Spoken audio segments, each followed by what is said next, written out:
Hey, welcome back.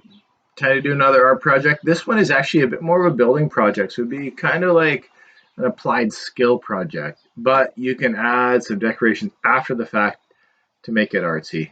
It's up to you.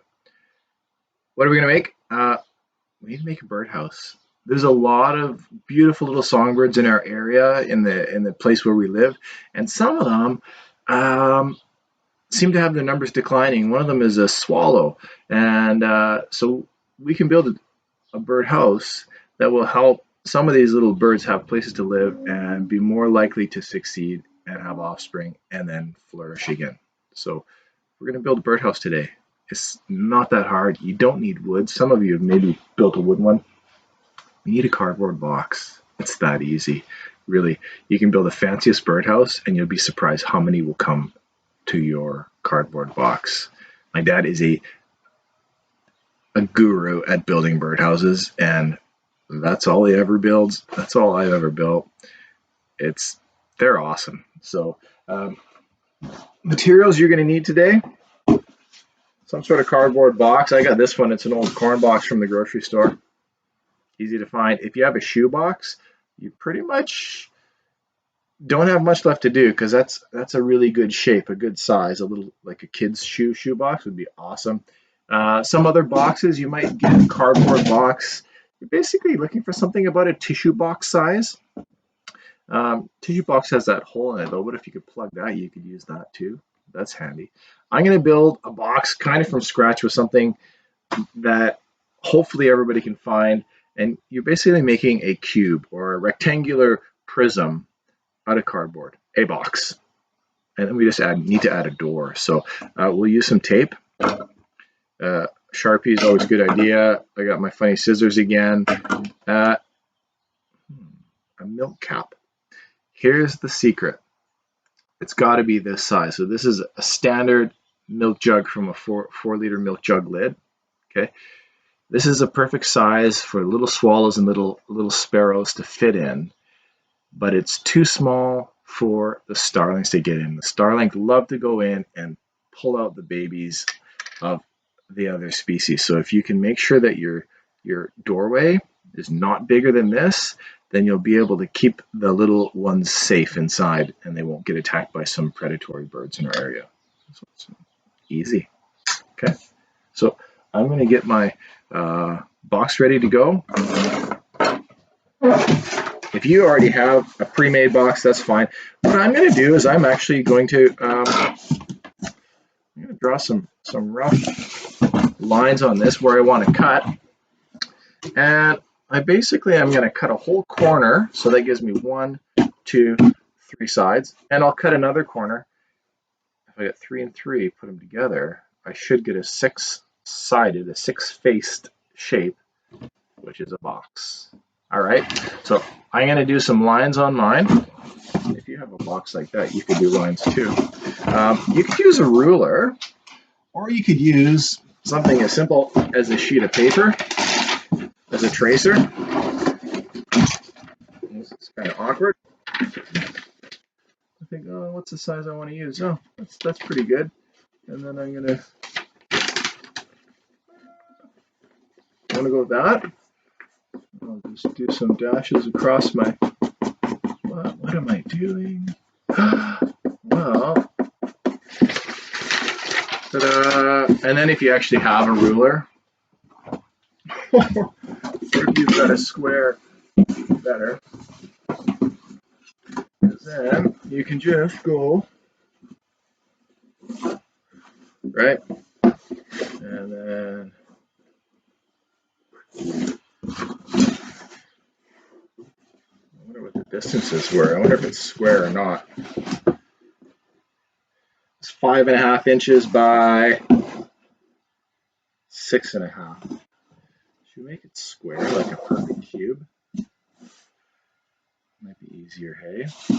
Okay, let's go 6. Remember, if you don't have one of these, you can just, I'm not going to use it. Let's see what happens. Okay, so I'm going to get in there with my scissors, cutting in from the top. Come on.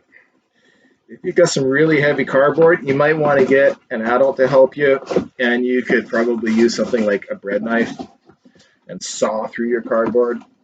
But do it safely if you're going to do that way, right? X-Acto knives are good, but again, fingers, don't do it without anybody watching. Make sure you get an adult to help out if that's what you're going to do. Okay. Come on. How about I cut for a bit, and then I'll get back to you. Okay. Okay, I got one corner cut out. Not bad. And I'm going to use it as a stencil for my other corner. So I'm thinking the two should match up, right? They'll be a little bit off, but not too bad. Okay.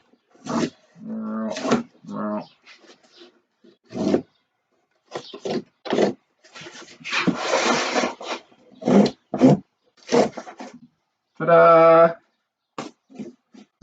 You see the shape? If I cut that out, I will end up with a three-sided shape. So I'm going to cut it out. I'll get right back, and then we'll put the two together, okay?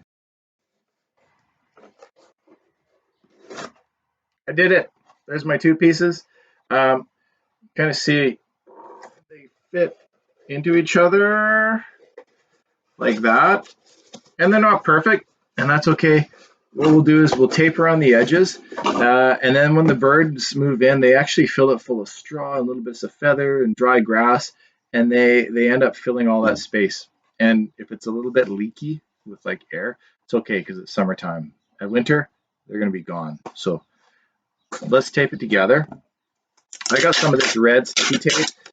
Masking tape works good too. Scotch tape, give it a try. The key is once we put these outside, they do need to be under. Ooh, that was loud.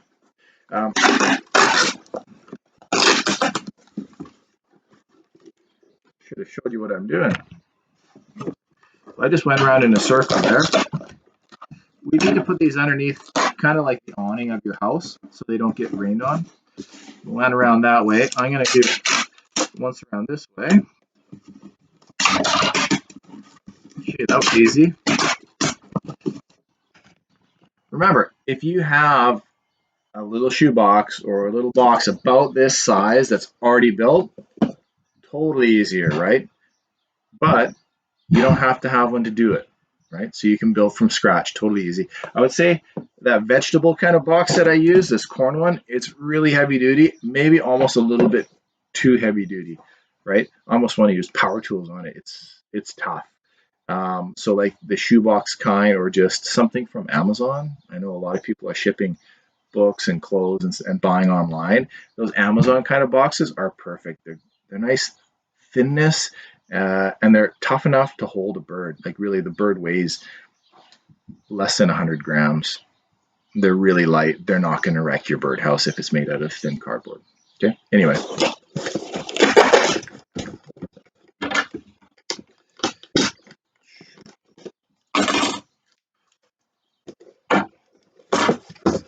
There we go. Last step, you need a hole in it.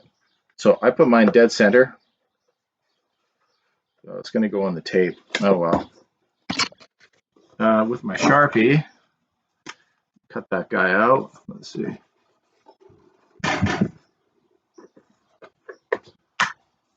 Da, da, da. There we go. Uh-oh, how do we get in? You might have to poke a hole with your scissors. Be gentle. Or drill a hole with your scissors. Or call a parent. Get a little bit of help for this step. Get somebody to watch you. And just with a little tip of a knife, you could go around and cut it. And that would be a really great way to get a smooth circle. Make sure that you don't go outside of that black line, right? Because we don't want those larger birds to be able to come in and pull out the babies. Right? Keep that door small so it only allows certain animals to come in. I'm going to cut this out using one of my tools from my shop. It'll make it a lot easier. What I usually do is sometimes I'll wear a glove on my non-cutting hand. Keeps it way safer. So if I make a slip, I got a glove. I would recommend for you, get an adult make sure you're doing it safe, okay? I'm going to cut it out. And the last thing, where to put it? So good spots are under roof lines, okay? Somewhere where it's covered, look around your house, you see where the awning comes off or the roof line, somewhere that it can just get tucked under. You can get a little bit of wire, a little bit of string, get it in there. Remember, it doesn't have to carry 10 pounds of weight. Those birds aren't gonna weigh much. Tuck it in there and wait, and you will be surprised who shows up. Okay? Let me cut it out and then I'll show you. There it is. There is my birdhouse, complete with a door that is perfect size. You can see my felt pen. You can see a few of the lines. I didn't cut bigger than my felt pen line. I want to make sure it's nice and safe for those little swallows and sparrows to get in there. And I'm going to go find a spot around my place, tuck it in, and see if I get some visitors in the next couple of weeks. Okay? You go ahead. Good luck. Be safe. Remember, if you are going to use a knife, get an adult, somebody who knows better than you about how to use that in a safe way around the cardboard. Okay? Good luck. Send some pictures to your teacher.